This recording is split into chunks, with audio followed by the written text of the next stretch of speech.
오늘 우리에게 주시는 하나님의 말씀 사도행전 20장 28절입니다. 사도행전 20장 28절 말씀, 우리 다 같이 한 마음을 합독할 때 하나님의 음성을 친히 듣기를 원합니다. 여러분은 자기를 위하여 또는 온 양떼를 위하여 삼가라. 성령이 그들 가운데 여러분을 감독자로 삼고 하나님이 자기 피로 사신 교회를 보살피게 하셨느니라. 아멘.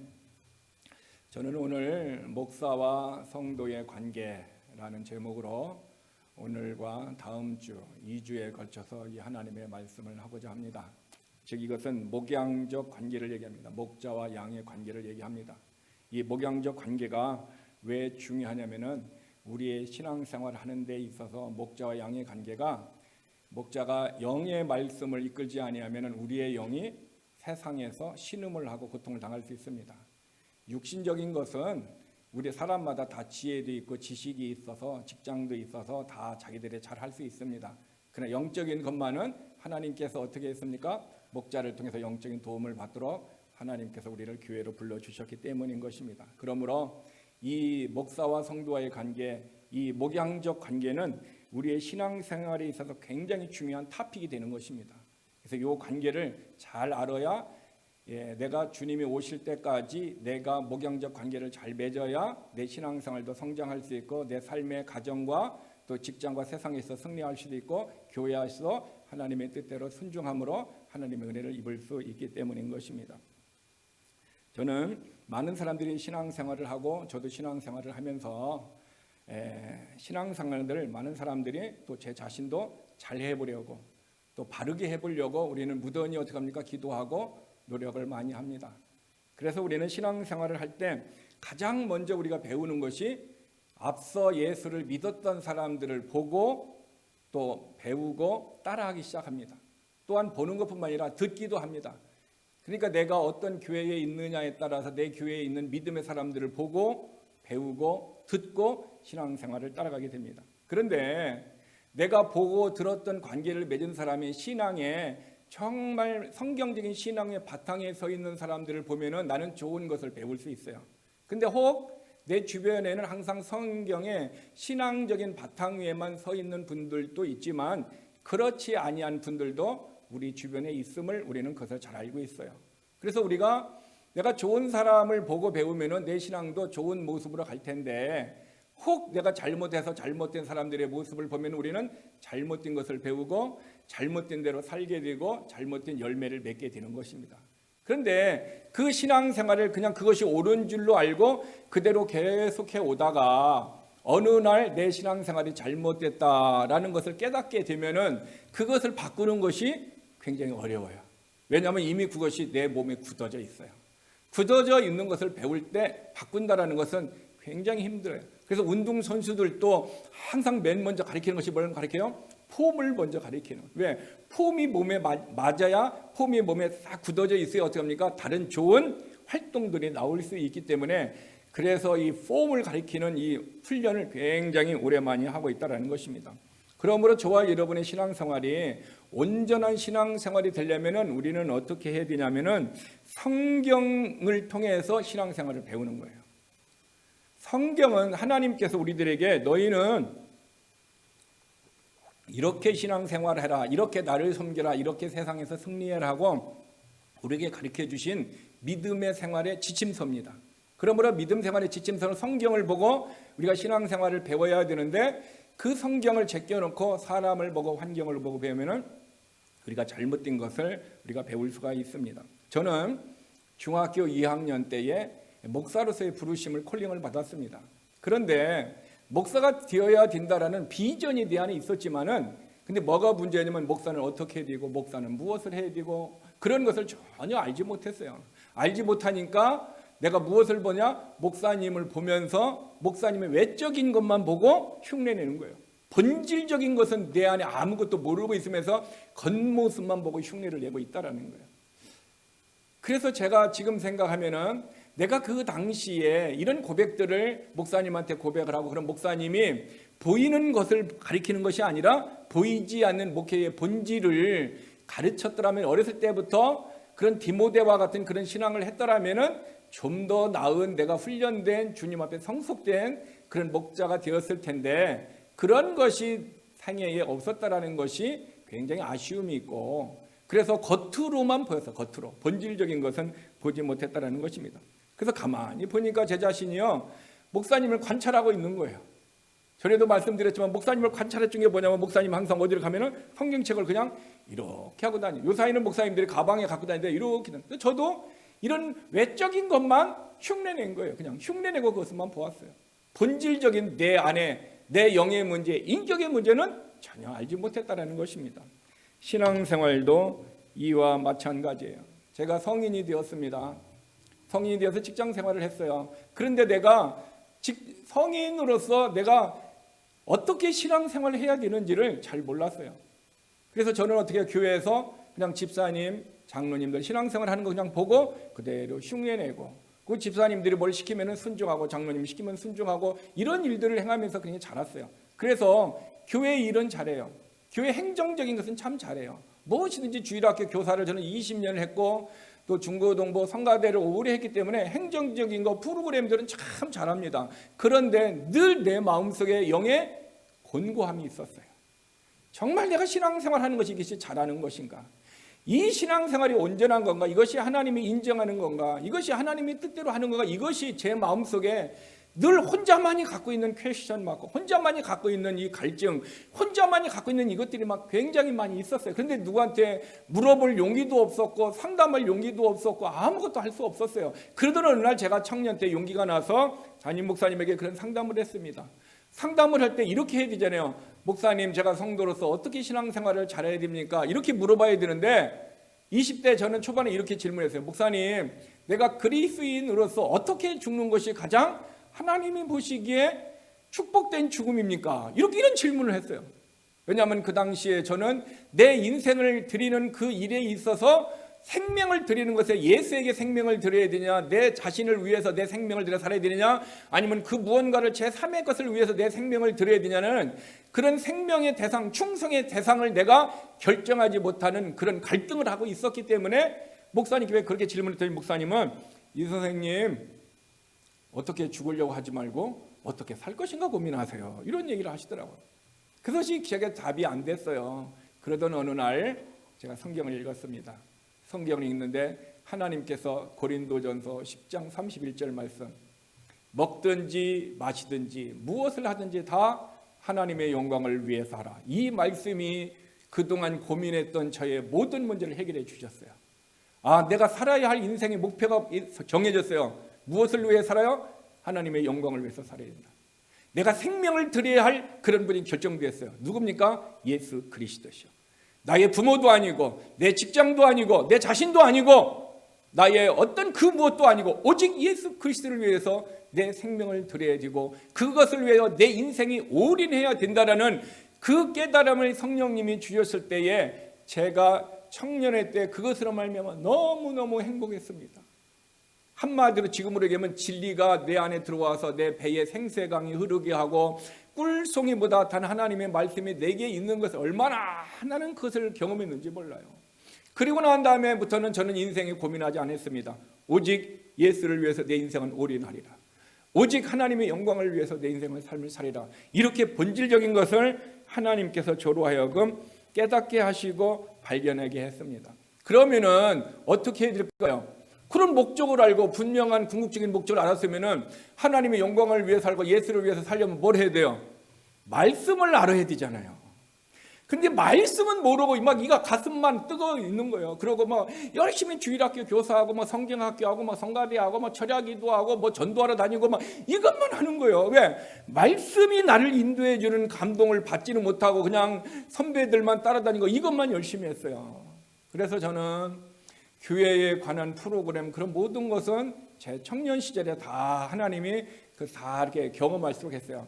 그리고 하나님은 제가 이제 신학교를 가게 했고 신학교를 가서 비로소 하나님의 말씀을 볼 수 있도록 저를 인도하기 시작을 했다는 것입니다. 그런데 말씀을 알면 알수록 제 마음에 내가 과거에 신앙생활을 잘못했다라는 걸 깨달음을 가졌어요. 나는 충성했는데요. 정말 나는 하나님 앞에 올인했는데 말씀을 깨닫고 보니까 충성이 아니라 교만을 떨었다는 걸 알았어요. 정말 내가 주님 앞에 올인했는데 나중에 말씀을 보니까 내 의를 드러내고 싶은 거예요.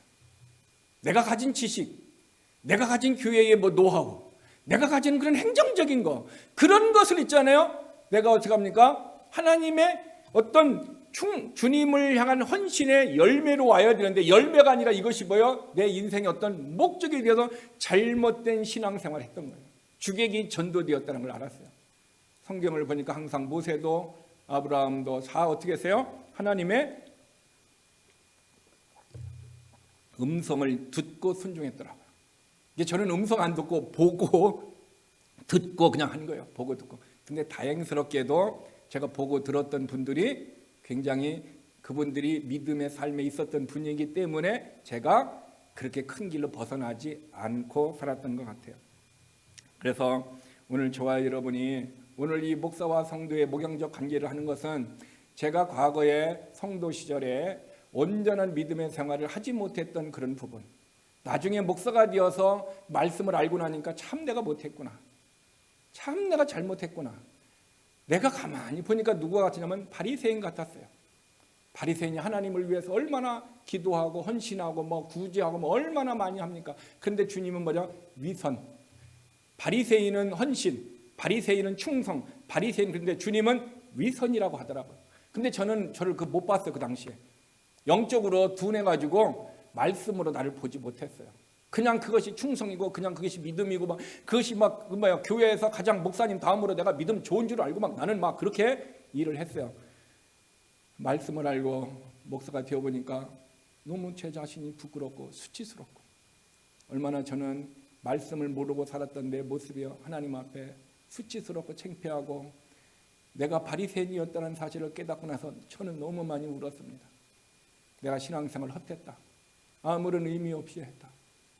결국 내 의를, 주님의 의를 드러내야 되는데 내 의를 드러낸다는 것은 결국 뭐예요? 그것이 불법이고 불의고, 그것은 나를 부인하라고 그랬는데 나를 주장했던 내 모습을 보고 지금도 생각하면요, 내 자신 너무 부끄럽고 수치스럽고, 어떻게 내가 주님 앞에 섰을 때에 주님이 나의 어카운트 리포트를 볼 텐데, 내 회계장부의 삶을 볼 텐데 내가 주님 앞에 어떻게 서야 하나.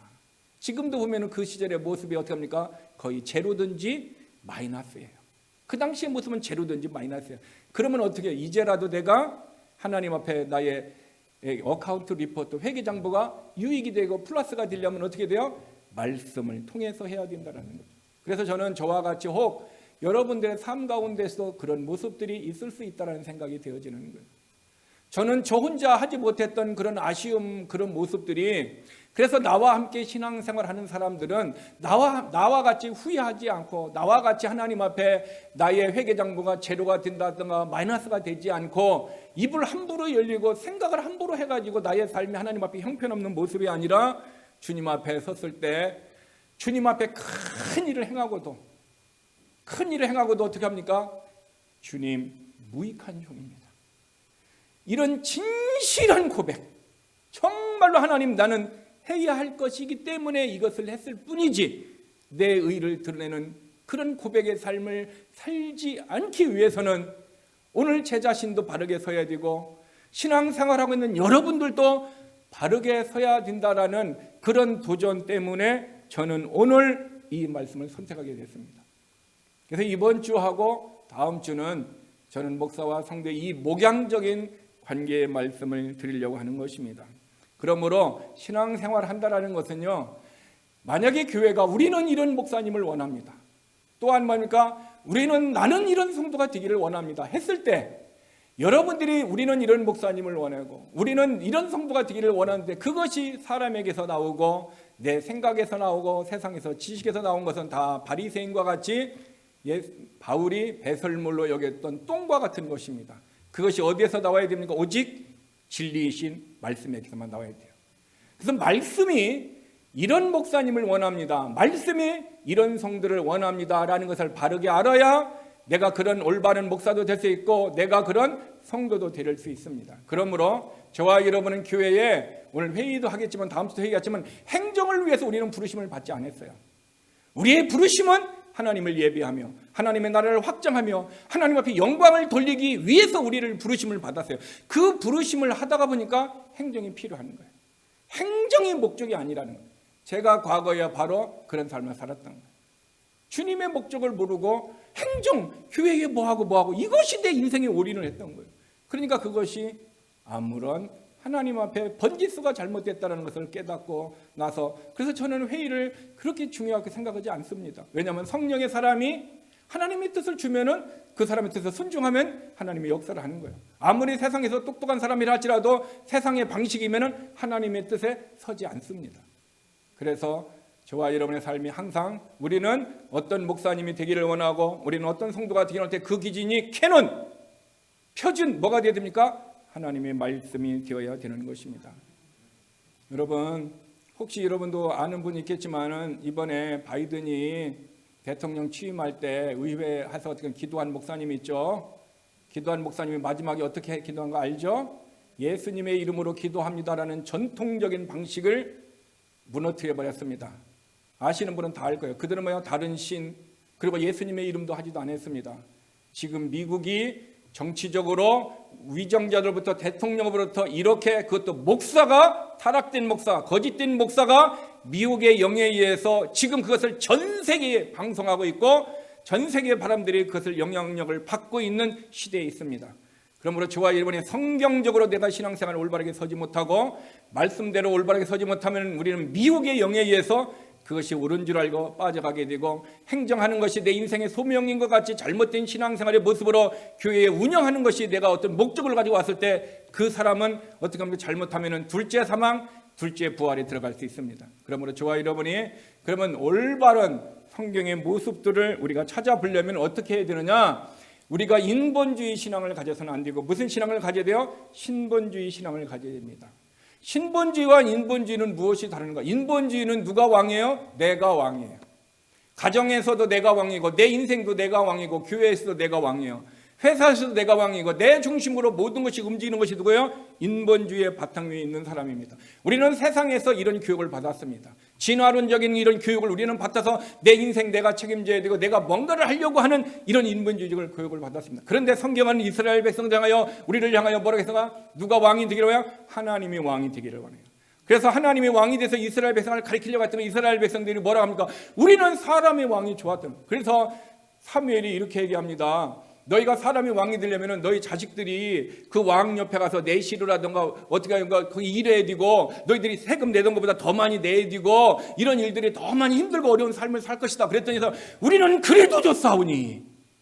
하나님이 왕이 되는 것을 거절하고 인본주의를 원했던 이스라엘 백성들에게 하나님은 왕을 했어요. 여러분, 그래서 우리는 하나님의 나라, 이 킹덤 오브 갓, 하나님의 왕국이라는 것은요, 바로 우리 가정이 하나님의 왕국, 교회가 하나님의 왕국, 내가 하나님의 나라, 하나님의 왕국이 있다는 것은 누가 왕으로 다스리시는 겁니까? 하나님의 왕으로 나를 다스리고 하나님의 왕으로 우리 가정을 다스리고 하나님의 왕이 우리 교회의 인도하심을 가지고 살아가게 하는 거예요. 이 사람이 신본주의 신앙이고 이 사람이 바리새인과 같지 아니하고 하나님의 인정함을 받는 믿음이라는 것입니다. 여러분, 저는 그렇게 살고 싶고 저는 그렇게 살다가 내 인생을 하나님 앞에 드리고 싶습니다. 그런데 그 길을 가는 것이요 힘들고요, 어려웠고요. 왜? 그래서 주님이 고난의 길이고 고난의 문이고 그런 길을 가는 사람은 어려움이 적지 않다 얘기를 했습니다. 그럼에도 불구하고 그 길을 갈 수 있도록 하나님 우리를 부르셨으니, 저와 여러분을 하나님의 자녀로 부르셨으니 우리는 어떻게 됩니까? 힘들어도 그 길을 가야 됩니다. 왜냐하면 더 웨이, 그 길은 생명의 길이고 진리의 길이기 때문에 가는 것입니다. 그러므로 내 방식대로 내 인생을 이끌어가면 안 됩니다. 내 방식대로 내 가정도 이끌어가서는 안 됩니다. 내 방식대로 교회도 이끌어가서는 안 됩니다. 오직 더 웨이, 예수 그리스도 생명이요 길이요 진리이신 하나님의 방법만이, 신본주의요 그 방법만이 있을 때 이 미국을 우리가 어떻게 합니까? 변화시킬 수는 없습니다.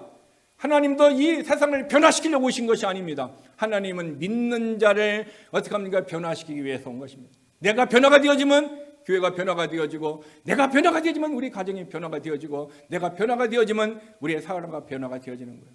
근데 우리는 잘못 알아서 내가 세상을 변화시키자, 내가 교회를 변화시키자, 내가 우리 가정을 변화시키자, 이것은 사탄에게 속은 것입니다. 주님은 우리에게 우리 자신이 변화되기를 원하셨습니다. 그러므로 저와 여러분이 어떻게 살 때 이렇게 변할 수 있습니까? 신본주의, 하나님을 왕으로, 예수님을 주님으로 고백하는 믿음이 있는 자가 그런 삶을 살 수 있게 되는 것입니다. 그러므로 저와 여러분의 삶이 철저하게 나는 인본주의, 내 중심에 내가 주인이 되어서 살아가는 내 인생이 아니라 예수 그리스도가 주인 되어서 살아가는 그런 인생, 예수님이 주권자 되시고 예수님이 주인 되시고 예수님이 왕이 되시는 그렇게 신앙생활하는 저와 여러분 우리 모두가 되기를 주님의 이름으로 축원합니다. 자, 성경에는 목자의 직분이 있습니다. 그 목자의 직분이 보면은 예수님을 목자라고 얘기하고 있습니다. 그래서 다윗도 시편 23편 1절에 보면은 여호와는 나의 목자시니, 그리고 자기의 목자가 누구다? 여호와 하나님이 자기의 목자라 그랬습니다. 즉 하나님은 우리의 목자가 되십니다. 예수 그리스도는 우리의 목자가 되십니다. 그러므로 저와 여러분의 삶이 철저하게 우리는 어떻게 합니까? 예수님을 나의 목자로 주인으로 믿었고 우리가 그분을 섬기기로 예수 그리스도의 성령을 통해 그 믿음을 우리가 가진 선물을 받은 자라면은 우리의 삶을 예수님을 누구로 믿고 우리가 신앙생활을 해야 됩니까? 목자로 믿고 해야 된다는 것입니다. 잘 들으세요. 예수님을 믿지 않고 교회 생활한다든가 예수님을 믿지 아니하고 여러 가지 활동을 하는 사람들은 그 사람은 예수 그리스도의 양이 아닙니다. 예수 그리스도를 믿지 않는 사람들이 교회에 와서 헌신하고 봉사하고 집사가 되고 목사가 되고 장로가 돼도 믿지 않는 사람은 주님의 양이 아닙니다. 주님의 양은 예수 그리스도를 믿는 사람만 주님의 양인 것입니다. 그러므로 여러분들이 정말 예수 그리스도를 주님으로 믿었다면은 예수 그리스도를 믿는 믿음으로 구원받은 하나님의 자녀라면은 목자 되신 예수님을 저와 여러분을 책임져 주실 줄 믿습니다. 그러므로 우리의 목자 되신 예수님, 바로 다윗도 여호와는 나의 목자시니 내가 부족함이 없다. 철저하게 다윗이 예수님이 여호와가 나의 목자라는 그런 믿음이 있기 때문에 그는 어떻게 합니까? 사망의 음침한 골짜기를 다닐지라도 두려워하지 않습니다. 코로나와 같은 이런 음침한 골짜기의 삶이 우리에게 온다 할지라도 예수님의 목자가 되니까 그런 환경을 두려워하지 않습니다. 왜냐하면 예수님이 목자가 우리를 어떻게 해요? 책임지시는 것을 믿기 때문인 것입니다. 그러므로 여러분 우리의 인생은요 한 설행에서 내 인생의 비포와 애프터가 달라지는 것을 알아야 합니다. 그것이 뭡니까? 본 어게인이에요. 내가 예수 그리스도를 믿는 순간 우리는 누구의 자녀가 되며 하나님의 자녀가 되며 우리는 예수 그리스도가 우리가 목자가 되는 것입니다. 그러므로 주님은 고린도 교회를 향하여 고린도후서 13장 5절에서 이렇게 했습니다. 너희가 믿음 안에 있는가 너희 자신을 시험하라. 시험해보라. 프로브 해보라는 거예요. 그래서 확실한 증거를 가지라는 거예요. 너희가 믿음 안에 있는가. 왜 성경은 내가 예수 그리스도 안에 있는 믿음 안에 있는가? 왜 예수님을 내가 주님으로 부르고 왜 내가 예수님의 양인가라는 것을 시험해보라고 얘기할 수 있을까요? 왜 그렇게 성경 우리에게 명령하라고 하고 있을까요? 그것은 굉장히 중요합니다. 그렇지 아니하면 얘기하고 나면 그 다음에 답을 주고 있습니다. 너희가 예수 그리스도가 너희를 믿지 않냐고 예수 그리스도가 너희의 목자가 아니고 너는 양이 아닌다면은 예수님의 양이 아니라면 그렇지 아니하면 너희는 버리운 자다라는 거예요. 이 버리운 자는 예수 그리스도를 믿지 않는 자고 믿지 않는 자는 둘째 사망에 갈 것이고 믿지 않는 자는 둘째 부활에 참여할 것이라는 거죠. 이미 이 사람들은 성경이 얘기했습니다. 너희는 이미 심판을 받았다 얘기하고 있는 것입니다. 그러므로 본 어게인이 거듭남이 이렇게 중요한 것입니다. 사울도 본 어게인 다음에 완전히 삶이 달라졌습니다.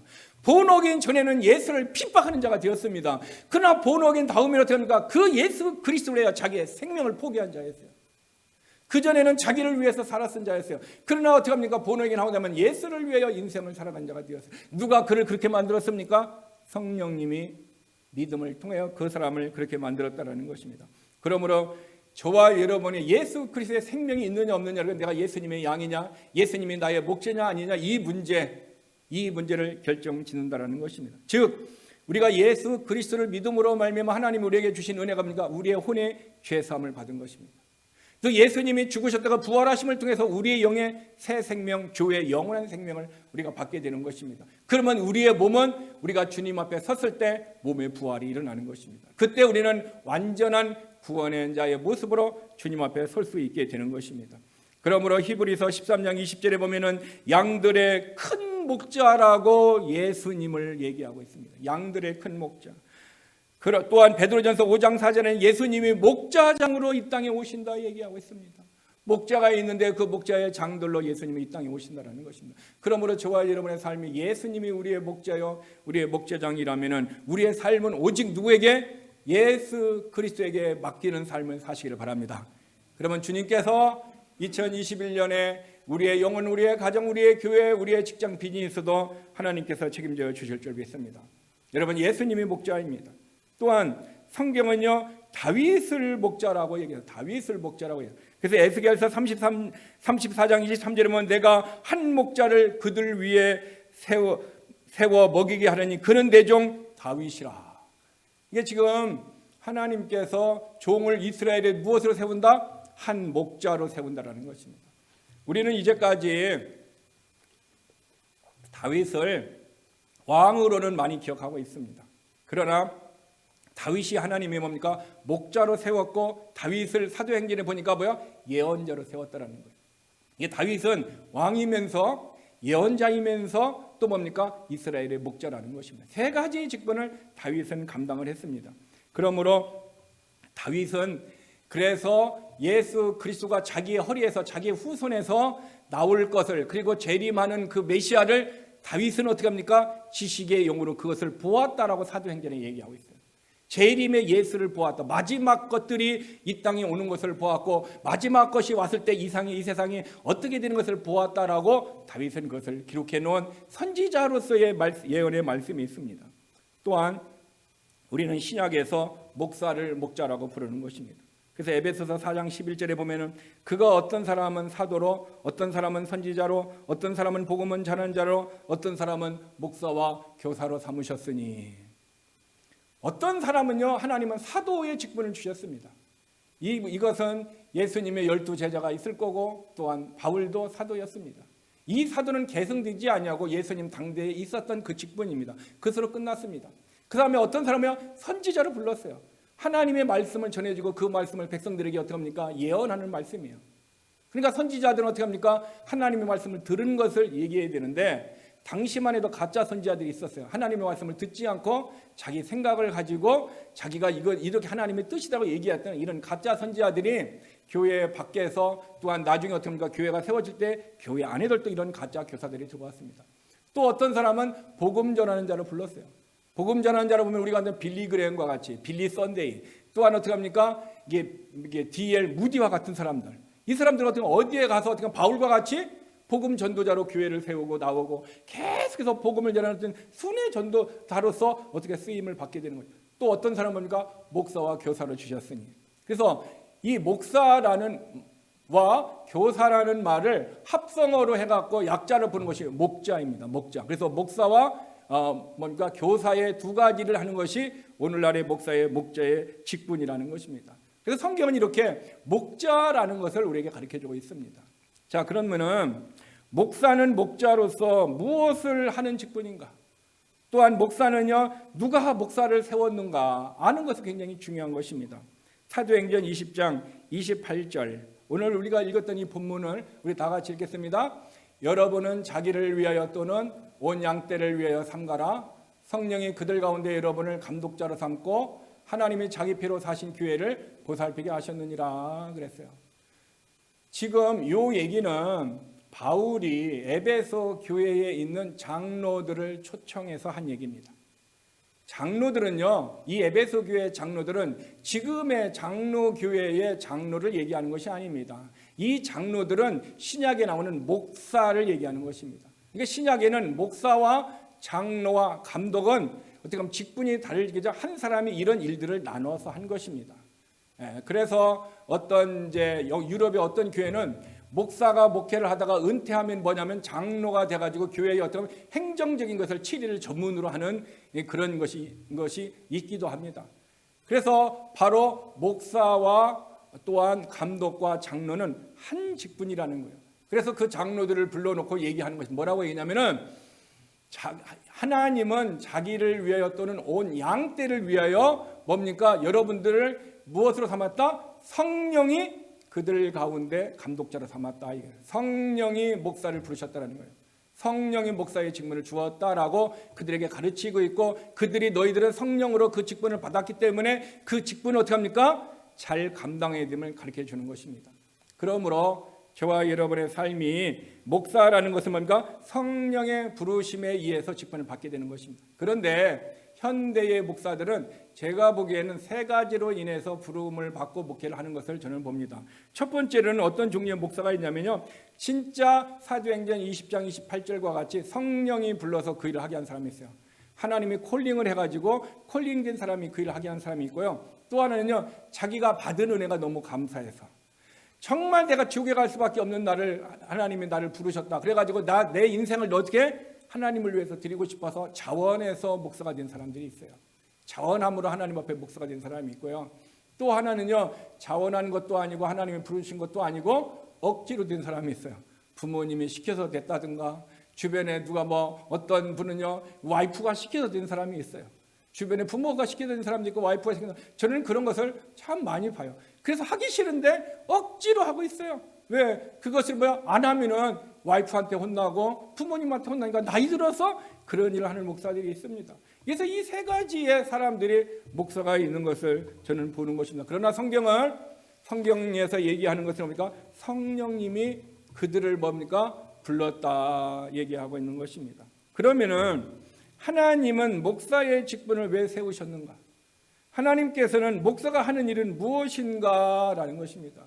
하나님이 그들을 부르셔서 왜 그 일을, 어떤 일을 행하게 하는 것이냐 보니까 첫 번째로 그들을 감독자로 삼았다 얘기하고 있어요.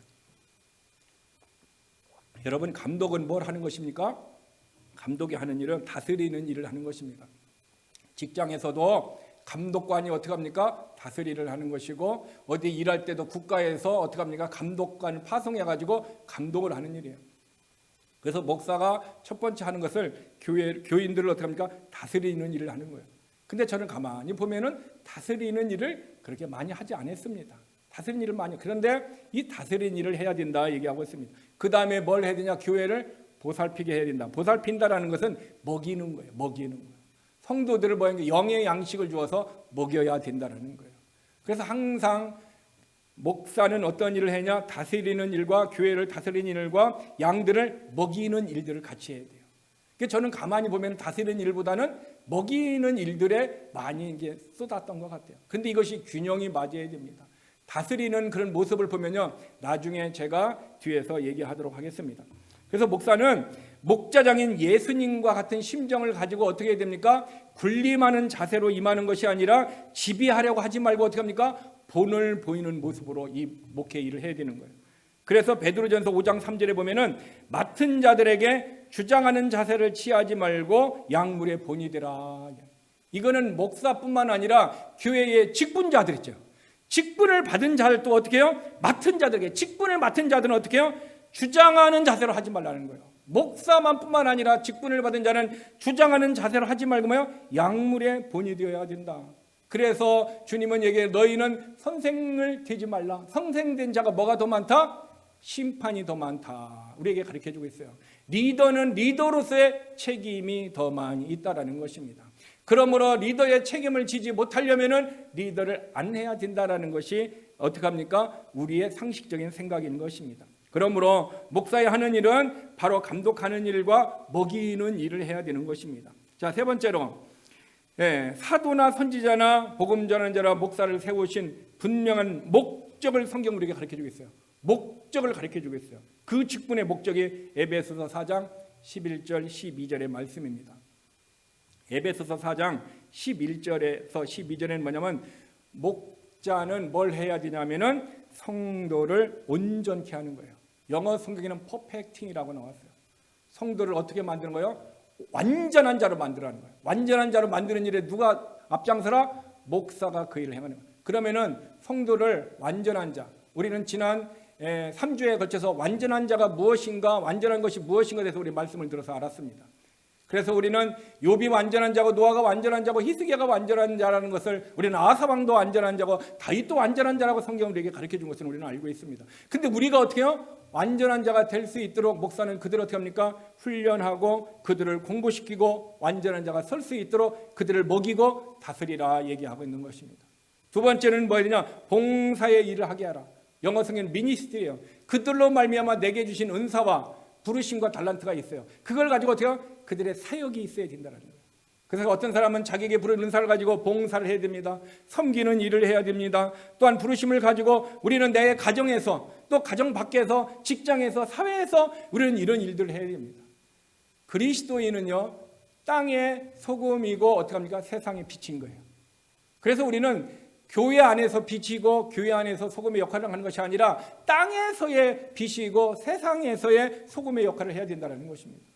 그러므로 우리가 그런 일을 하려면 어떻게 됩니까? 하나님의 말씀으로 내 영이 퍼펙팅한 사람으로 훈련을 받아야 됩니다. 여러분 올해 올림픽이 할지 안 할지는 모릅니다만은 그 올림픽에 나가기 위해서 얼마나 많은 사람들이 훈련을 합니까? 그 미국의 대표 선수가 되려고 얼마나 많은 그 당시에 어떻게 합니까? 경쟁을 해가지고 먹는 것도 제대로 먹지 않고 훈련하고요. 잠도 제대로 하지 못하고 똑같은 훈련을 통해서 부상당하고 힘들고 어려운 하루아침에 훈련이 아니라 수많은 날들을 훈련해가지고 어떻게 합니까? 미국의 대표로 올림픽에 선수로 나가기를 원하는 그런 사람들은 어떻게 합니까? 그런 완전한 몸, 완전한 생각, 완전한 모습, 어떻게 육신적인 그런 퍼펙트감 그런 모습으로 훈련을 받듯이 우리들도 어떻게 해요? 그런 훈련이 필요하고 그리고 그런 완전한 자가 어떻게 해요? 그것을 가지고 그 종목에 가서 내가 일을 하듯이 내가 훈련을 받은 그 모습을 가지고 일을 해야 된다는 것입니다. 그러므로 우리들은 주님의 일을 할 때 내가 어떤 일을 잘한다 그것보다도 행정의 일보다는 무엇이 중요합니까? 영적인 마음의 자세가 굉장히 중요해요. 영적인 것이 바르게 서 있지 않으면은 우리는 행정적인 것을 아무리 잘해도 하나님은 무엇을 봅니까? 외모를 보지 아니하고 우리의 중심을 보시는 것입니다. 그래서 바리새인들은 주님을 향하여 헌금을 드리고도 죄인 취급받았습니다. 그들 바리새인들은 주님 앞에 기도를 많이 하고도 그들은 죄인 취급을 받았습니다. 그래서 그들을 향하여 주님은 독사의 새끼라고 노골적으로 주님은 그들에게 어떻게 했습니까? 잘못된 사탄의 길을 가고 있는 그들에게 얘기를 하고 있다는 것입니다. 그러므로 우리는 내게 주신 은사가 있어요. 그걸 가지고 하면 되는 것입니다. 저는 피아노를 치는 은사가 없습니다. 그래서 제가 피아노를 치면 어떻게 합니까? 불협화음이 나오고 사람들이 듣기 싫어합니다. 주님이 그런 은사를 주지 않았어요. 저는 그것을 못합니다. 그러니까 다른 사람의 은사가 커 보이고 그걸 하면 좋은 것 같다고 생각이 되어지만 아닙니다. 하나님은 내게 맞는 옷이 있고 내가 해야 할 일이 있어요. 그것이 우선이란. 그런데 그 일을 하기 전에 무엇이 먼저 있어야 된다? 봉사의 일을 하기 전에 먼저 하는 것이 뭐예요? 퍼펙팅. 먼저 내 영적인 자세. 먼저 영적인 나의 마음, 영적인 내 이것이 갖춰져야만이 그 다음에 사역이에요. 앞에가 영적인 것에 갖춰지지 않고 사역만 우선으로 하려고 일만 하려고 하고 행정을 향하여 부르심을 받았다는 것은 신앙생활에게 어떻게 합니까? 마귀에게 속은 것이에요. 하나님은요 영이 잘 돼야 혼도 잘 되고 혼이 잘 돼야 육도 건강할 수 있어요. 순서가 있습니다. 우리 신앙생활에도 먼저 내 영이 퍼펙팅하게 되고 내 마음이 온전하게 됐을 때 미니스트리 사역도 할 수 있게 됐습니다. 세 번째는 뭡니까? 거기에 보면은 그리스도의 몸을 세우려 합니다. 그리스도의 몸이 뭡니까? 교회입니다. 교회. 교회를 빌드업해야 되는 거예요. 교회는 공동체입니다. 여러분, 공동체는요 나만 잘나갖고 되는 게 아니에요. 나만 똑똑해서 되는 게 아니에요. 공동체는요 연약한 자도 있고요, 강한 자도 있어요. 왜 강한 자가 필요한 이유가 뭡니까? 연약한 자를 돌보라고 있는 거예요.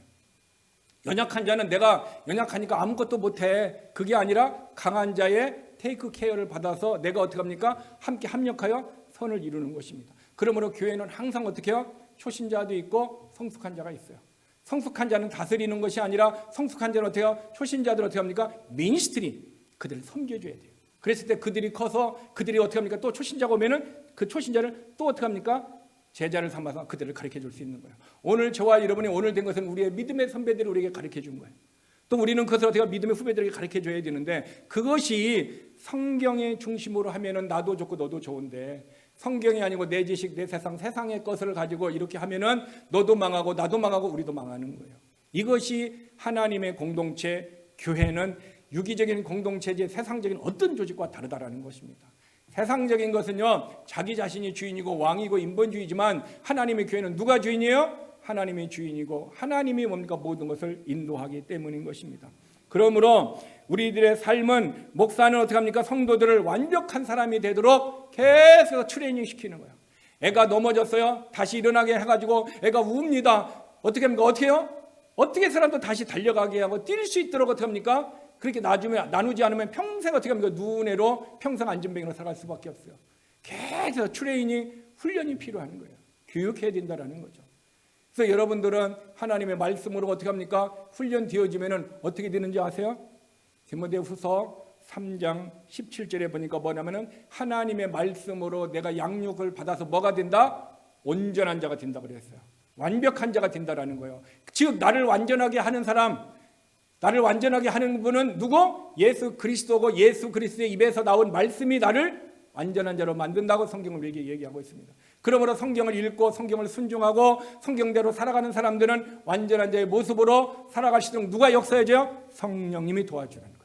내 마음의 태도가 하나님을 바라볼 때 어떻게 합니까? 하나님의 성령을 통해 우리를 역사를 하는 거예요. 그런데 내 마음의 태도가 하나님과 등지로 사탄을 바라보고 사탄을 바라보면 사탄이 어떻게 합니까? 커먼 해갖고 어떻게 합니까? 그 사람은 사탄의 종으로 삼는데 그것을 성경은 이렇게 표현했습니다. 너는 죄의 종이 된다. 그 얘기는 뭐야? 내 중심적으로 내 마음대로 살면 인본주의자가 되고 죄의 종으로 산다라고 성경은 우리에게 교훈하고 있는 것입니다. 그러므로 철저하게 우리들은 어떻게 해야 됩니까? 교회를 세우는 자가 되어야 돼요. 교회를 세우는 자. 근데 가끔 가다 보면은 교회를 세운다라는 전제하에 의에 항거하는 것 같이 자기 자신의 주장을 막 주장하는 사람들이 있어요. 그래서 성경은 어떻게 하세요? 자기를 부인해야만이 주님을 따를 수 있고 자기 생각을 내려놔야만이 하나님의 뜻이 든든히 선다 얘기하고 있어요. 그러므로 저와 여러분이 어떤 일을 행할 때 이것이 내 생각인가 하나님의 생각인가 말씀으로 점검해 봐야 돼요. 점검해 보지 않으면은 저와 같이 평신도 때 제가 말씀을 몰라가지고 그냥 내가 하나님 보시기에 대적할 만한 그 일을 하고도 나는 스스로 어떻게 해요? 나는 믿음이 좋은 것 같이 나는 잘했다라고 스스로 착각한 내가 사단에게 속았기 때문에 말씀을 몰랐기 때문에 진리를 몰랐기 때문에 넘어진 것 같이 우리 교인들도 넘어질 수 있다라는 것입니다. 그러므로 저와 여러분이 철저하게 어떻게 됩니까? 교회를 세울 때 먼저 내가 영이 세워지고 사역하고 다른 사람을 돕는 거예요. 나는 세워지도 않으면서 하다 보면 바리새인과 서긴 것 같이 나도 서지도 않으면서 다른 사람을 하면 주님이 이런 말을 했습니다. 너는 그의 말은 본받되 그의 행위는 본받지 말라. 그의 말하는 건 진리지만 행위는 비진리라는 거예요. 그래서 하나님은 야고보서에 굉장히 심각한 말을 했던 것을 제가 지난주에 고백을 했습니다. 교만하면요 하나님이 물리친다고 그랬는데 물리치는 것은 대적한다라는 거예요. 대적한다라는 얘기는 헬라어로 얘기하면 안티라는 거예요. 안티. 요 사이 안티 있죠. 안티. 안티라는 사람들이 막 있습니다. 그 안티는 대적하는 거예요. 근데 하나님이 대적하는 것이 있어요. 유일한 것 무엇이 대적해요? 사탄을 마귀를 대적합니다. 그런데 하나님의 사람이 교만하게 되면 하나님이 대적한다고 그랬습니다. 저와 여러분이 하나님의 사람이 교만하게 되면은 하나님이 나를 어떻게 한다? 대적한다는 거예요. 교만은 성경의 교만 그 자체가 죄라고 얘기하고 있어요. 그러므로 저와 여러분의 삶이 그 말씀 앞에서 우리가 어떤 말을 해야 하고 어떤 행동을 해야 되고 어떤 입술의 열매를 맺어야 될까 말씀으로 나를 비춰보지 않으면 우리는 어떻게 해요? 악한 영에 의해서 속임을 따라서 바리새인 석인과 같이 삶을 사고 가장 의인인 모습으로 넘어지도록 사탄은 우리를 유혹하고 있다는 것입니다. 자, 가서 목사는 이런 일들을 해야 됩니다. 자, 더 많은 목사가 해야 될 일들은 다음 주에 또 하기로 하고요. 두 번째로 그러면 양들은 목자를 어떻게 대해야 되는가? 즉 목양적 관계, 목자와 양의 목양적 관계를 보겠습니다. 데살로니가전서 5장 12절 13절 말씀입니다. 우리 다 같이 읽겠습니다. 형제들아 우리가 너희에게 구하노니 너희 가운데 수고하고 주 안에서 너희를 다스리며 권하는 자들을 너희가 알고 그들의 역사로 말미암아 사랑 안에서 매우 기이 여기며 너희끼리 화목하라. 두 가지를 얘기하고 있습니다. 하나님의 말씀을 가리키는 자를 어떻게 합니까? 사랑 안에서 매우 귀하게 여기라. 두 번째는 뭡니까? 귀하게 여기는 성도들끼리는 어떻게 하라? 화목하라 얘기하고 있습니다. 여러분 성경은요 목자를 어떻게 하라 얘기해서 매우 귀중히 여기라는 것입니다. 목사를 귀중하게 여기는 그런 마음의 자세로서 너의 목양적인 관계를 가지고 어떻게 하라? 신앙생활하라 얘기하고 있는 것입니다. 오늘 저와 여러분의 사람들이 왜 목자를 귀중히 여기지 않습니까? 시험 들었기 때문에 그렇습니다. 시험을 전에 누가 시험을 줍니까? 하나님은 그랬습니다. 하나님은 시험치 않는다고 그랬어요. 시험은 누가 줍니까? 성경에 사탄이 준다고 그랬습니다. 내가 시험 걸려서 마음이 불편하다, 내가 시험 걸려서 힘들고 어렵다, 시험 때문에 내가 어떤 미움이 왔다, 누가 나를 넘어뜨렸어요? 사탄이 우리를 시험했습니다. 내가 거기에 넘어진 것입니다. 그러니까 어떻게 합니까? 목자를 시험에서 넘어지냐니까 목자를 어떻게 합니까? 귀하게 여기지 않습니다. 그렇기 때문에 그런 사람들은 또 문제가 뭐냐면은 너희끼리 성들끼리 화목하라고 했는데 화목하지 않습니다. 뭘 합니까? 싸우고 있다라는 것입니다. 여러분, 저와 여러분이 싸우고 싶으면 누구하고 싸워야 됩니까? 성경은 우리의 주적이 있습니다. 누굽니까? 사탄입니다. 마귀는 우리의 싸움의 대상이에요. 마귀는 싸우라 얘기하고 있어요. 성경이 우리가 싸워야 되는 것은 우리가 영적 군사로서 마귀를 싸워야 됩니다. 그런데 우리가 잘못해갖고 성도들끼리 싸워요. 성도들을 싸우고 다툼이 일어납니다. 여러분, 지난주에 제가 얘기했죠.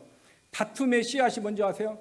너하고 나하고 지금 싸웠어요. 너하고 나하고 지금 다툼이 있었어요. 그러면 뭐가 있기 때문에 다툼의 열매가 있다라는 거예요.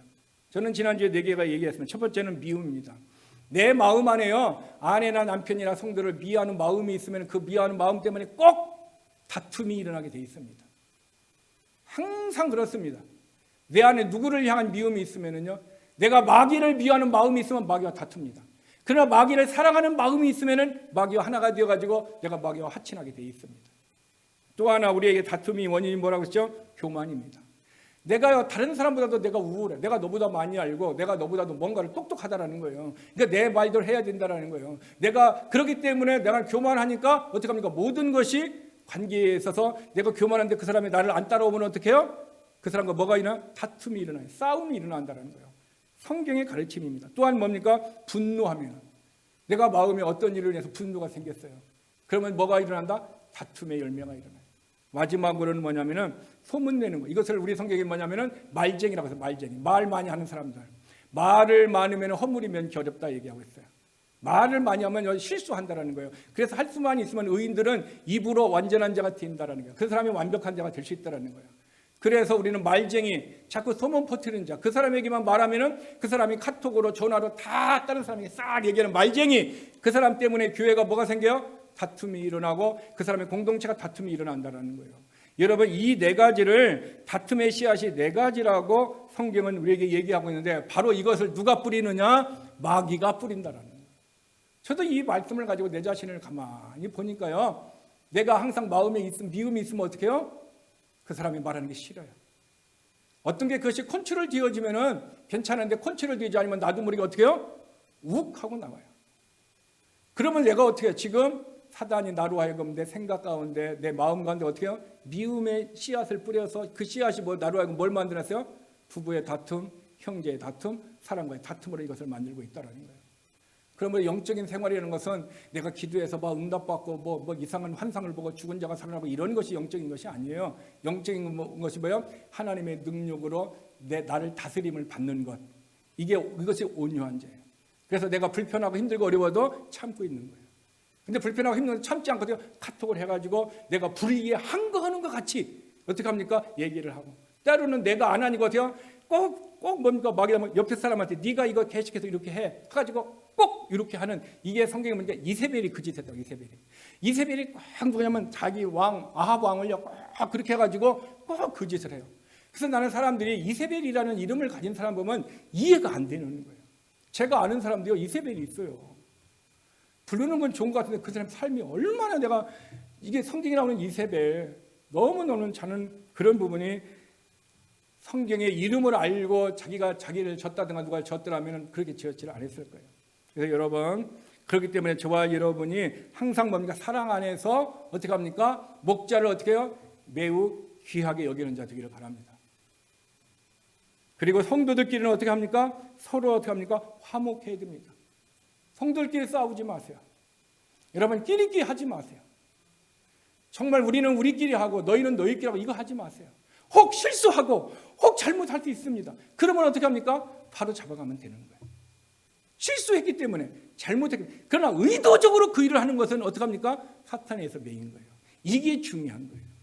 그래서 사랑을 할 때도 나만 사랑하는 것과 나도 사랑하고 너도 사랑하는 것은 달라요. 나만 사랑하는 것은 교만이에요. 그러나 나도 사랑하고 너도 사랑하고 윈윈이 가는 거예요. 그랬을 때 하나님의 나라가 이루어지게 되는 것입니다. 여러분, 교회 안에서 다툼 안에 있었다라는 것을 성경을 통해서 한번 찾아보기를 원합니다. 첫 번째, 이스라엘의 광야 교회가 있습니다. 광야 교회. 성경은요, 이스라엘 광야 교회라고 하는데 광야 교회에서 목자는 누구였어요? 모세였습니다. 근데 목자 모세와 다툼이 있었던 사람이 있습니다. 첫 번째 뭡니까? 아론과 미리암이에요. 아론과 미리암이요, 얼마나 모세 옆에서 힘이 되어주었는지 몰라요. 근데 뭐 때문에 문제가 생겼냐면요, 모세가 아내가 죽고 난 다음에 뭘 했냐면 재혼을 했습니다. 재혼을 했는데 누구하고 했냐면 이디오피아 사람하고 했어요. 그래서 피부색이 그들과 다르지 않는 사람하고 했어요. 그런데 미리암이 그걸 비난했어요. 비난을 했어요. 그런데 모세는 어떻게 했어요? 미리암이 비난을 하고요, 아론이 비난을 했습니다. 그런데 모세는요, 아무 말도 하지 않았어요. 왜 그랬을까요? 왜 모세는 이렇게 생각해요. 그러면 미리암이 너 안 도와줬으면은 오늘의 모습이 없어. 왜 갈대상자로 있을 때 미리암이 얘기했고 공주한테 얘기했고 너의 생명의 은인은 미리암이야. 미리암이 그렇게 얘기해서 모세가 그랬을까요? 아닙니다.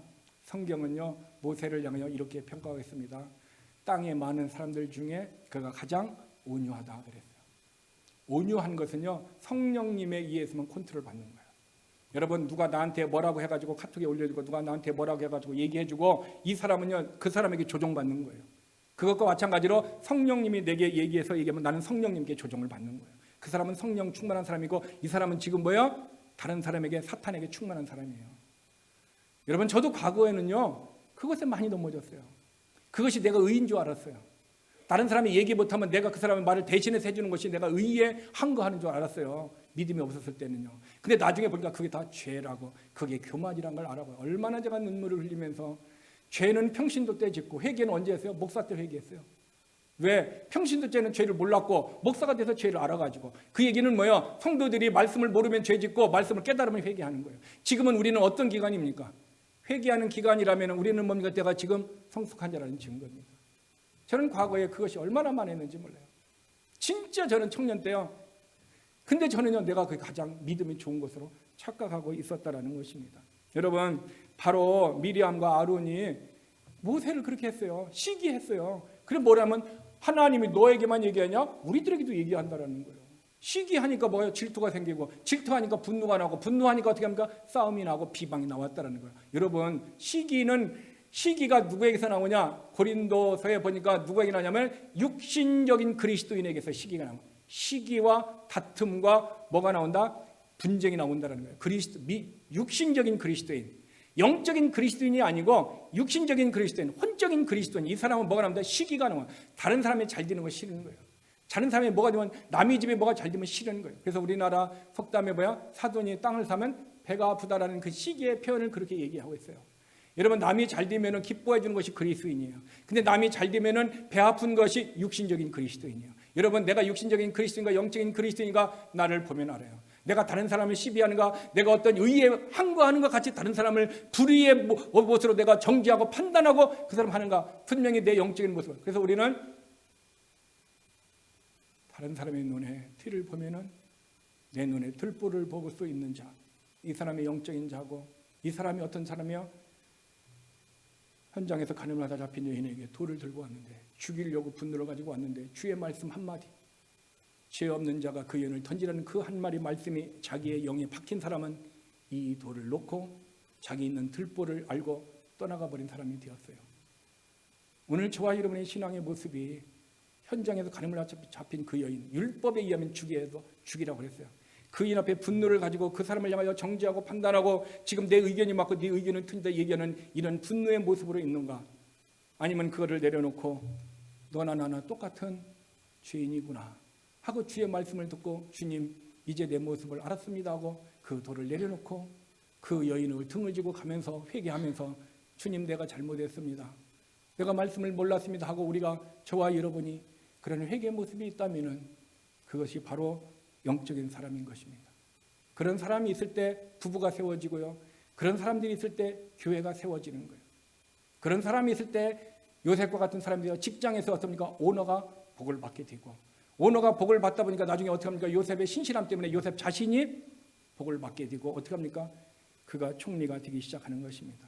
여러분, 저와 여러분이 다툼의 씨앗이 4개라는 것을 꼭 기억하시길 바라고, 이것이 없어야 우리는 목자를 어떻게 합니까? 귀하게 여깁니다. 그를 존경하는 마음이 있습니다.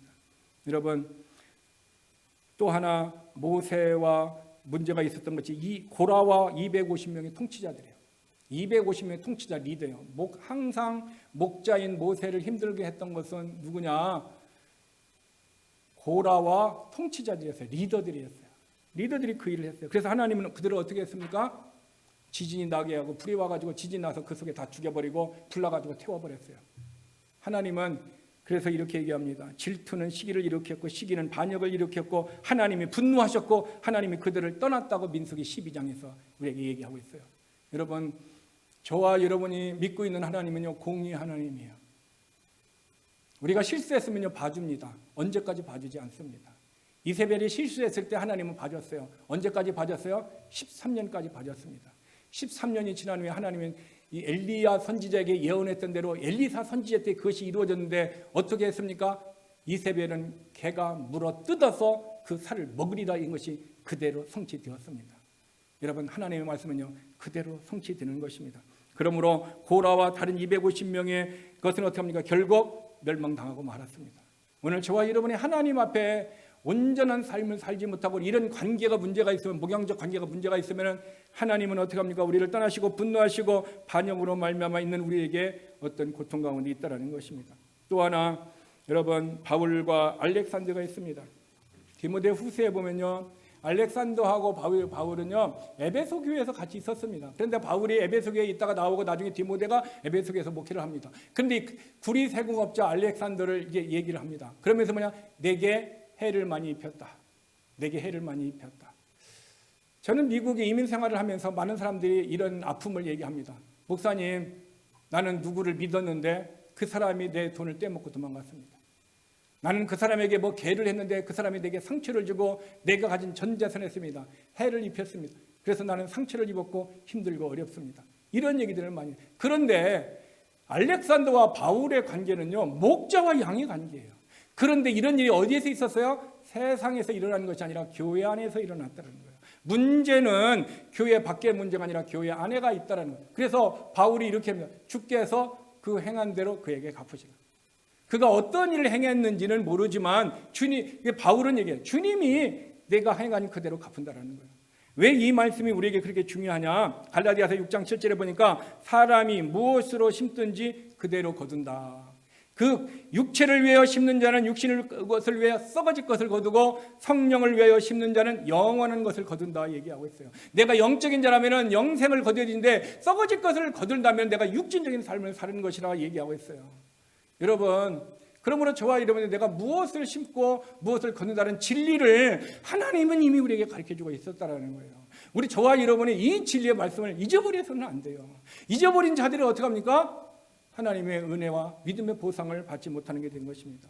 여러분, 디모데전서 1장 20절에 보면요, 후메네와 알렉산더가 있으니, 알렉산더를 또 얘기하고 있어요. 후메네오도 또 얘기하고 있어요. 뭐라고 얘기하고 있으면 내가 그들을 누구에게 내어줬다? 사탄에게 내어줬다는 거예요. 이 얘기는 뭐야? 교회에서 출교시킨 거예요. 하도 교회를 문제를 일으키니까 출교시켰다는 거예요. 무엇을 얘기하고 있습니까? 지금 굉장히 아픈 마음이에요. 하나님의 사람이, 하나님의 예수님의 목자의 다스림을 받는 양이 누구에게? 사탄에게 내어준다는 거예요. 교회에서 이 일이 이루어진 거예요. 교회 안에서. 여러분, 교회는요, 한 달란트 받았던 자가 자기 중심적으로 살면 있는 거 빼앗아 버리고 어두운데 내어 쫓아버려요. 인본주의로 얘기하면요, 많이 10달란트가 있는 자가 장사했으니까 이 사람한테 나눠줘야 되죠. 나누자고 회복되게 해야 되죠. 하나님은 영적으로요, 그렇게 계산하지 않습니다. 물론 하나님은요, 내게 있는 것을 내 몸을 불태워서 세주는 구제도 있어요. 그러나 영적으로 바르게 서지 못한 자는 어떻게 합니까? 바로 사탄에게 내어주게 되고요, 있는 것도 빼앗긴다라고 성경은 우리에게 가르쳐주고 있는 것입니다. 여러분, 우리가 마음이 아픈 것이요, 하나님의 자녀가 이 땅에서 사탄에게 버림을 받았습니다. 그 사람이 알렉산더 후메네. 우리는 이 사람을요, 천국에 가서 만날 것입니다. 이 사람은 구원받은 하나님의 자녀예요. 교회에서 문제를 입혔다 할지라도 어떡합니까? 그 사람은 구원받은 하나님의 자녀예요. 천국에 갑니다. 그런데 우리는 그 사람을 볼 것입니다. 우리는 그들에게 무엇을 질문할 것이며 그들이 우리에게 어떻게 얘기할지는 우리는 모르겠습니다. 또 하나 요한과 디오드레베가 있습니다. 요한 3서 1장 9절에서 10절에 보면요, 디오드레베라는 사람이 있어요. 디오드레베. 근데 이 사람의 특징이 뭐다? 으뜸되기를 좋아한다요. 항상 넘버원 되기를 원해요. 요사이 학교에서도 항상 탑되기를 원하고 있고, 직장에서 탑되기를 원하고, 사회에서도 항상 탑되기를 원하고 있는데, 어떤 사람이 뭡니까? 디오드레베는 교회에서 탑되기를 원했다는 거죠. 교회에서 항상 으뜸되기를 원해요. 으뜸되기를 원한다기는 누가 자기보다 나은 사람이 있으면 어떻게 될 것 같아요? 그 사람이 있으면요, 시기 때문에 가만히 못 있어요. 결국 뭡니까? 마지막 저 10절에 보면 교회에서 내쫓아요. 나보다 잘나고 나보다 하면은 어떻게 합니까? 시기가 발동해서 그 사람을 내쫓아서 내가 어떻게 해요? 으뜸이 돼야 돼요. 나는 꼭 이것을 해야 된다는 거죠. 이게 이 디오드레베가 요한이 목회를 할 때 어떻게 합니까? 목양적 관계를 잘못 맺은 사람이에요. 근데 그 디오드레베가 뭐라고 하냐면은 그가 악한 말로 우리를 비방했다. 말로 비방했다. 여러분, 말로 비방하지 마세요. 그 사람이 티가 있으면요, 나는 들보가 있어요. 주님은 티 있는 사람을 왜 우리에게 보여줄까요? 왜 그 사람이 잘못된 것을 왜 보여줄까요? 그 이유는 간단해요. 네가 영적이면 그 사람을 기도해 주라는 거예요. 기도해 주라는 거예요. 우리는 누구나 가도 의인은 없나니 한 명도 없습니다. 선한 자는 아무도 없습니다. 다 똑같습니다. 다 도토리 키재기입니다. 뭐 나는 성형수술 해갖고 너보다 코가 더 예쁘고 쌍꺼풀에서 너보다 눈이 더 예쁘다? 아니요. 다 도찐 개찐이야. 다 비슷비슷해요. 뭐 쌍꺼풀 하나, 코 끄떡 솟지 않으나 다 똑같습니다. 하나님 보시기에는 다 하나님의 자녀고 다 존귀하게 여기는 거예요. 근데 나는 너보다 외모가 좋아. 너보다 조금 낫잖아. 물질적으로 낫고 얼굴도 낫고 행동이 낫잖아. 이런 모습들이 결국 어떻게 합니까? 디오드레베와 같이 말로써 사람들을 비방하고 있는 것입니다. 이런 사람들은 교인을 차별합니다. 어떻게 합니까? 바울이 어떻게 해요? 형제들을 맞아들이려고 했는데 이런 사람은 어떻게 합니까? 맞아들이지 않고 교회에서 내어쫓아요. 죄진 네가 왜 우리 교회 와서 얘기하고 그래? 오지 마. 뭐 너 같은 사람이 왜 우리 교회 와? 오지 마. 이런 일을 한 것이 디오드레베예요. 교회는 누가 오는 거예요? 죄인이 와서 회개하는 거예요. 죄인이 와서 회개해서 어떻게 합니까? 변화된 삶으로 살아가는 과정 속에 있는 사람이에요. 저와 여러분은 다 죄인이에요. 우리는 의인은 없나니 한 명도 없습니다. 우리는 다 죄인입니다. 그냥 하나님이 우리에게 예수 그리스도 믿는 믿음 보고 의인으로 여겨주는 거예요. 여겨준다고 해서 내가 의인으로 착각하면 안 됩니다. 우리는 주님 앞에 섰을 때 의인의 모습으로 완성돼요. 지금은 뭡니까? 하나님의 법칭 의를 가지고 내가 의인의 의로 옷 입고 의의 삶을 살아가는 어떻게 합니까? 성령의 도움을 의지하고 살아가는 사람이라는 것뿐이라는 것입니다. 여러분, 그러므로 요한과 디오드레베가 바로 이 모경적 관계를 갖지 못해서 성경에 이름을 써놓고 2000년이 지난 지금 우리들에게도 어떻게 해요? 이 이름을 불러주고 있다는 것입니다. 여러분, 우리는 기도해야 합니다. 우리의 모경적인 관계가요, 사랑함으로 존중하는 존귀함을 갖는 그런 관계를 맺어드리지 않으면 다 이런 모습으로 있는 것을 우리는 내 신앙의 개인의 역사 속에서 우리는 보아왔고 이미 성경에 기록됐고 앞으로도 이런 사람들이 나타날 것입니다. 중요한 것은 내가 그런 사람이 되지 않도록 기도하고 우리 공동체에 그런 사람이 오지 않고 이런 사람이 혹 믿음에 연약한 자가 있으면 변화될 수 있도록 기도하는 사명을 저와 여러분이 가져야 된다는 것입니다. 두 번째로 목양적 관계에서 양은 목자를 어떻게 대해야 되는가? 디모데전서 5장 17절 18절의 말씀. 17절 우리 다 같이 읽겠습니다. 잘 다스리는 장로들은 배나 존경할 자로 알되 말씀과 가르침에 수고하는 이들에게는 더욱 그리할 것이라. 잘 다스리는 장로들은 뭡니까? 목사라고 그랬어요. 목사들 중에서 특별히 말씀과 가르침에 수고하는 이들에게는 어떻게 해요? 2배나 존경하라 얘기하고 있어요. 목양적 관계는 내가 목사를 어떻게 하라? 2배나 존경하라 얘기하고 있다는 것입니다. 여러분, 뉴스를 보면요, 지금 이 시대는 존경을 잃어버린 시대예요. 한국의 뉴스를 보세요. 선생님이 뭘 하면 어떻게 합니까? 학생들이 셀폰을 꺼내가지고 이렇게 찍습니다. 내한테 뭐 하기만 해봐라. 내가 어떻게 찍어가지고 어떻게 합니까? 올려면 선생님을요 존경하는 시대가. 저는 어렸을 때 선생님은 그림자도 안 밟고 선생님을 항상 존중의 대상으로 여겼고 그런 모습으로 성장하는데 지금은 있잖아요. 자녀들이 어떻게 합니까? 학생들이 선생을 존경하지 않습니다. 선생을요 개떡으로 알아버립니다. 우습게 알아버립니다. 또 하나 뭡니까? 요사이 어떻게 합니까? 자녀들이요 부모들을 존경하는 시대가 잃어버렸어요. 자녀들이 부모를 존경하고 부모의 말에 순종하고 해야 되는데 그렇지 않은 사람들이 얼마나 많이 나타나고 있습니까? 이 시대는 무엇을 잃어버린 시대입니까? 존중을 잃어버린 시대, 존경할 것을 잃어버린 시대가 왔다라는 것입니다. 왜 그런 것이 있을까요? 이 세상의 신이 우리로 말미암아 악으로 살게 하기 때문에, 악에서 벗어나 의로 살지 못하게, 말씀으로 살지 못하게 하고 항상 무엇으로 살게 해요? 내중심적으로 살게 하니까. 내중심적으로 살게 하니까 자녀가 키워놨더니 뭐야? 내 인생 내가 살려고 하는데 왜 부모가 내 인생에 관여하려고 하느냐. 이런 일들을 말씀을 제대로 못 키워놔서 인본주의로 키우니까 애들이 부모에게 그런 말을 하는 거예요. 그러니까 부모는 어떻게 합니까? 그래 알았어 하고 그냥 마는 거죠. 여러분, 이 모든 것이요, 내 안에 존경심이 사라졌기 때문인 것입니다. 여러분, 내 안에 존경심이 제로면요, 모든 것이 제로가 됩니다. 왜냐하면 존경심이 제로면요, 거기에다가 어떻게 합니까? 내가 어떤 2를 곱하면 뭐가 더 제로가 돼요? 존경심 제로에다가 뭡니까? 100을 곱해도 여전히 100이 아니라 제로가 된다는 것입니다. 즉 내 안에 존경심이 없으면 모든 것이 와도요, 다 존경하는 마음이 아무것도 없어요. 노란색 선글라스 끼면 모든 것이 노랗게 보이고, 검은색 선글라스 끼면 모든 게 어떻습니까? 검게 보이는 거예요. 내가 그 선글라스를 벗지 않는 한 우리는 그 색으로 보는 것입니다. 그러므로 내가 존중하는 마음이 없는 내 삶에 있다 그러면 모든 것으로 세상을 존중하지 못하는 것입니다. 여러분, 그러므로 여러분은 누구를 존중합니까? 이것은 영어로 요사이 롤 모델이라는 단어를 쓰고 있어요. 여러분의 자녀들은 롤 모델을 누구를 꼽고 있고요, 여러분 자신들은 롤 모델을 누구로 꼽고 있습니까?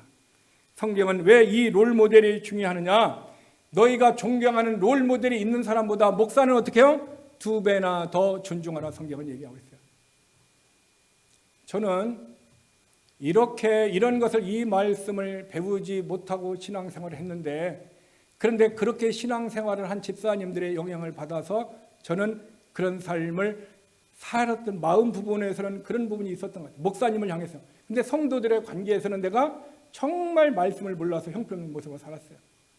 히스기야를 보니까요, 히스기야가 15년 병 들어가지고 15년으로 생명을 연장받기 이전에는 성경에 보니까 퍼펙트 하트를 가지고 살았다고 그랬어요. 근데 그가 병을 치르고 난 다음에는 우상도 섬기고 뭔가가 문제가 있었어요. 그래서 제 자신을 보았어요. 내가 내 자신이 그런 삶을 살았는가 안 살았는가. 가만히 보면은 그런 삶을 사는 적도 많이 있지만 그렇지 못한 것도 제 안에 있음을 저는 발견을 했습니다. 여러분, 내 안에 존중하는 사람이 잃어버리면 모든 것은 존중하지 않습니다. 그러나 내가 존중하는 사람이 부모든 그 사람이 누구든 있다면 목사는 어떻게 합니까? 그 사람보다 2배는 존중하라 얘기하고 있습니다. 로마서 13장 17절을 보겠습니다. 이 말씀을 보면은 모든 자에게 줄 것을 주되 조세를 받을 자에게는 조세를 받자. 세금을 낼 자에게는 세금을 낸다. 관세를 받을 자에게는 내가 관세를 내야 된다. 두려워할 자는 내가 두려워해야 된다는 거. 그러나 존경할 자를 존경해야 된다. 존경할 자가 누굽니까? 목사를 존경할 자를 존경하라는 거예요. 그래서 내가 세금도 안 내고 조세도 안 내고 관세를 안 내면 어떻게 합니까? 우리는 빚진 자가 되는 것입니다. 그러므로 내가 마땅히 해야 할 것을 행하지 않으면 우리는 빚진 자가 되는 거예요. 그러므로 저와 여러분들이 하나님이 나는 목양적 관계에서 양으로서 목자에게 어떻게 행할 것인가를 우리에게 가르쳐주고 있는데요. 특별히 베드로전서 2장 17절에 뭔가 무사람을 공경하며 형제를 사랑하며 하나님을 두려워하며 왕을 존대하라 얘기하고 있습니다. 무사람을 공경하며, 무사람이 뭐야? 모든 사람을 존경하라는 거예요. 모든 사람을 존경하라는 거예요. 우리가 특별한 사람만 존경하는 것이 아니라 모든 사람을 존경. 이게 무슨 문제예요? 마음의 태도의 문제예요. 내 마음의 태도가 남편이 아내를 무시할 수도 있고 아내가 남편을 무시할 수도 있어요. 부모가 자식을 무시하고요, 자식이 부모를 무시할 수 있고요, 성도가 목사를 무시하고 목사가 성도를 무시할 수 있습니다. 그런 것은 누가 역사한 거죠? 다툼의 역사는 누구예요? 사탄이 역사한 거예요. 원인을 다른 데서 찾으면 안 됩니다. 영적인 부분에서 우리를 찾아야 됩니다. 그러므로 무사람을 우리가 공경을 하는데 그 공경하는 거기에서 목사는 어떻게 하라? 2배로 존경하라 성경은 얘기하고 있는 거예요. 이것이 성경의 가르침인 것입니다. 자, 세 번째로 목양적 관계에 있어서 성도는 목사에게 어떻게 해야 되는가? 히브리서 13장 17절 말씀 우리 다 같이 읽겠습니다. 너희를 인도하는 자들에게 순종하고 복종하라. 그들은 너희의 영혼을 위하여 경성하기를 자신들이 청산할 자인 것 같이 하느니라. 그들로 하여금 즐거움으로 이것을 하게 하고 근심으로 하게 하지 말라. 그것이 그렇지 않으면 너희에게 유익이 없느니라. 저는 이 말씀에서요, 제 마음속에 굉장히 부담되었다는 말씀이 있었어요. 그 부담되는 삶이 있었는데요, 왜 부담되었는지 저는 그것을 몰랐어요. 그것이 뭐냐면요, 성도들이 나를 욕해요. 뒤에서 욕해요. 그런데요, 그 성도를 향하여 내가 회개하는 거예요. 그 성도가 회개할 자인 것 같이 내가 회개를 해요. 여러분, 누군가가 여러분을 욕하는데 그 사람을 향하여 내가 기도하고 싶어 하는 거 아니에요. 하나님이 내 안에서 시켜요. 그래서 나는 하나님이 싫다고 그랬어요. 하나님, 그 사람이 나를 욕하는데요, 내가 왜 목사라고 해서 왜 그 사람을 욕하지 않고 왜 내가 기도해야 되고, 왜 그 사람한테 내가 이 아픈 마음을 가지고 내가 왜 회개할 자인 것 같이 왜 내가 회개해야 됩니까? 이것이 내가 해결이 안 됐어요. 내가 왜 그런 마음이 해결이 안 됐어요? 그들은 어느 날 이거 히브리서 13장 17을 읽었어요. 그게 보니까 뭐예요? 너의 영혼, 성도들의 영혼을 위하여 경성하기를 자신들이 청산, 내가 회개할 자인 것 같이 한다라는 거예요. 내가 일을 하는 게. 목자로 내가 부르심을 받았구나. 목자로 부르심 받은 사람은 어떻게 해요? 성도들이 잘못된 것을, 그들이 회개할 것을 내가 회개한 것 같이 그런 아픔과 그런 고통과 그런 눈물을 가지고 내가 기도하고 회개하고 그런 고난과 아픔을 당하는 것이 목자의 마음이라는 것을 저는 이 성경을 통해서 깨달았어요. 저는 그전에는요, 이것을 못 깨달아가지고요, 하나님 앞에 얼마나 항의했는지 몰라요. 하나님, 내가 왜 이렇게 목사를 해야 돼? 에레미야와 같이 하나님, 그들이 나를 감옥에 집어넣고 돌을 던져 죽이려고 하고 나를 욕하고 있는데 왜 내가 나를 위해서도 아니고 하나님의 말씀에서 왜 이렇게 전해가지고 내가 핍박을 당해야 됩니까? 하나님 말씀 안 전하겠습니다 하고 어떻게 했습니까? 예레미야가 감옥에 잡혀갔어요. 그랬더니 어떻게 됐어요? 감옥에서 성령님이 역사하니까 예레미야가 내가 말씀을 전하지 않으려고 하니까 하나님의 말씀이 내 마음에 어떡합니까? 막 불방망이 같이 움직이고 골수 내 뼈를 막 두드리는 것 같이 해갖고 내가 견디지 못해서 내가 불과 같은 것이 움직여서 나는 복음을 전하지 않으려야 전할 수 없다. 하나님의 말씀을 전하지 않으려야 전할 수 없다라고 예레미야가 고백을 하는 거예요. 제가 그것을 보고 나만 그런 게 아니라 예레미야도 그랬고 믿음의 사람들이 그랬다는 것을 제가 깨달았어요. 그때부터 제가 어떻게 해요? 목회에 조금씩 철이 들기 시작을 하는 거예요. 하나님의 마음을 조금 가지니까, 하나님의 마음이 내 안에 오니까. 그래서 사람들이 이런 얘기를 합니다. 부모의 마음을 모르다가 어떻게 해요? 결혼해서 애를 낳고 키워보니까 내가 부모의 마음을 조금 알겠다, 그런 얘기를 하는 거예요. 그 예레미야의 예언자의 그 심정을 내가 조금은 이해가 되는 거예요. 이런 것 때문에 그렇구나. 그러므로 성경은 뭐라고 얘기했어요? 너의 목자들을 향하여 너희들이 어떻게 합니까? 순종하고 복종하라. 또 뭡니까? 즐거움으로 목회를 하게 하고 근심으로 하게 하지 말라라는 거예요. 목사가 목회를 할 때 근심 때문에 못하고 어떻게 합니까? 즐거움으로 그 일을 하게 하라는 거예요. 그렇지 않으면 어떻게 해요? 내가 불편하게 하고 근심하게 하면 뭐가 있어요? 내게 유익이 없다는 거예요. 쉽게 말하면 내의 어카운트 리포트가 뭐가 된다? 마이너스가 된가 제로가 된다는 거예요. 네가 하나님 앞에 목양적 관계를 제대로 하지 아니하고 종교는 마음이 없이 하면 마음에 뭐가 있어요? 시험이 들으니까 모든 일을 어떻게 해요? 대충 합니다. 교회도 오고 싶으면 오고요, 헌신하고 하고 싶으면 하고요, 내가 뒤에서 어떻게 합니까? 다른 짓을 합니다. 유익이 있어요, 없어요? 없으니 네가 믿음으로 행했다가 하느나 주님 앞에 섰을 때는 너의 어떻게 합니까? 심판의 장부에 뭐가 없다? 유익이 없다라는 거예요.